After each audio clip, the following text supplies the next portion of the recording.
I noticed in your presentation a sort of undercurrent or a theme, which is that there's an increasing awareness of the new changes in terms of the ethical obligation or professional obligation for technical competency.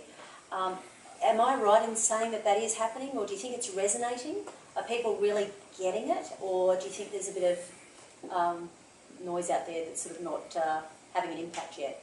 Well, I think people are getting it. Lawyers are getting it here in Illinois. I think courts and other institutions that lawyers deal with on a day-to-day basis are themselves advancing in their technological capabilities, and so lawyers advance along with that. Lawyers are also interested in efficiency and in effective data security and many other uses of technology, and so they're trying to keep up to speed with it as much as they can, either by trying new software solutions or keeping up with their training for using court systems and other efforts like that. It is new still to think of it as part of the lawyer's duty of competency. You know, the lawyers are still trained to think of competency as the way in which they provide the legal services they know how to provide to their clients. To do that knowledgeably and with sufficient preparation, and so that you don't have a real estate lawyer doing a criminal case when they're not familiar with it or something like that. Those are some of the classical concepts of competency that lawyers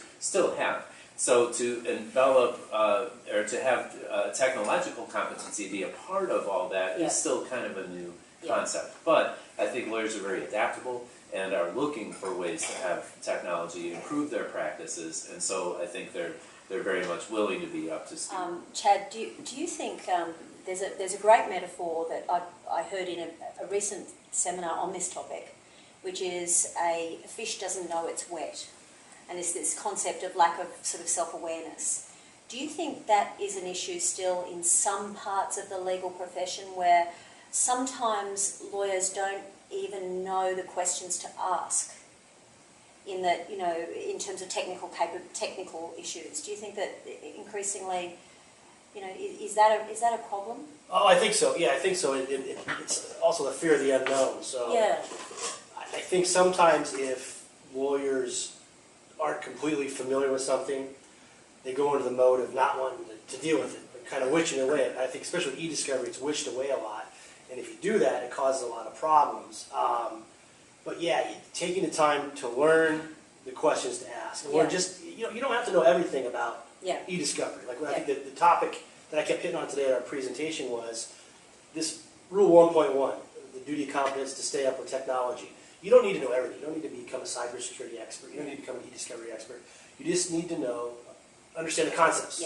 Be able to supervise those you hire, be it your associates, your paralegals, companies like mine. Just know what's going on and to direct them. But yeah, you do need to learn a few things, learn the questions to ask. But also, I think it's also sometimes a matter of trust. I think sometimes lawyers are very reluctant to give responsibility to someone else, especially if it's something they don't understand. So it's kind of twofold inquiry that I think lawyers need to look into. Learn the questions to ask, learn more about the technologies, and also learn enough or feel comfortable enough with letting other people help you, knowing when to ask.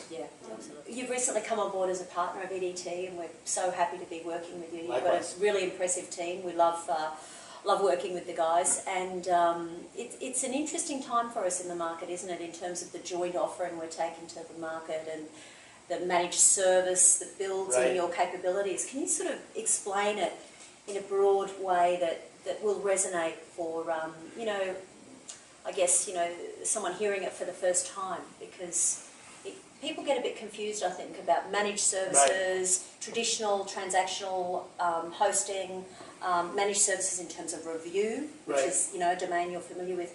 How would you best describe, what it is that we're taking to market? Well, so one of the reasons we decided to put this presentation together today was talk about the cloud, data security, and the legal ethics involved. As you noted, a lot of applications used throughout, not just in the legal world, but our day-to-day lives are now software as a service.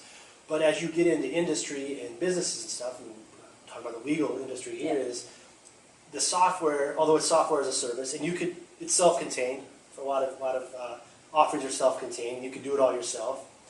it's still more complicated than logging into Dropbox or using your Gmail. Yeah. So there's still a level of service that goes along with Yeah. with some of these offerings. Yeah. You know, you might still need help if you're Yeah. unfamiliar. Processing data. Loading the data, Yeah. getting it in the right format. Again, a Yeah. question to ask. You know, that's a common Yeah. question lawyers don't know what to ask. Is what format should you get the data in to load it? But you may need help if you don't have someone at your firm. If you don't have a lit support department or a paralegal that's versed enough in it to load, you might need help there. Or on the back end, producing it. You know, you could create, setting up to create the load file if it's native production. So even though, and I think ultimately everything will be self-contained, and fewer services will be needed. Ultimately, still in this time with a lot of these software as a service, there's still a level of human skills interaction. You do need. You do need. Yeah. And so that's what we're offering. EET is the software. That's the backbone of the offering. But again, if you need help figuring out like running a search, getting the stuff loaded, getting the production, and obviously one of our main focuses is document review. If you've got a review that's too big for your firm, that's what we're there for. We're to help you put people in seats and leverage technology to get the review done. Yeah, I think it's a great model that's quite unique, because what you're saying to your clients is, if you want DIY, do it yourself, you can, but hey, we're here as a safety net for you, because a lot of firms do want to do a lot themselves, and then when they start down that path, it's sort of a case of be careful what you wish for, because sometimes it can be a real pain to be doing all your own, processing and QA and project management. And it's just nice to have that layer of services and that expertise around your own internal capability. So I think that's where what you're offering is really quite unique. Right, I think it might be akin to back before word processing was widely adopted by attorneys.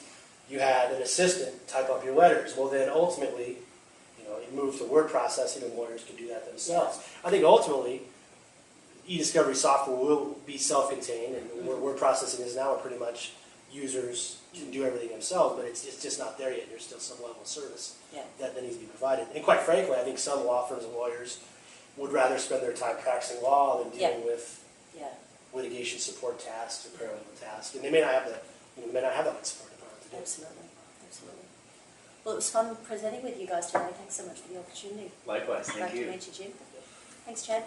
Good presentation. Great. Thank you.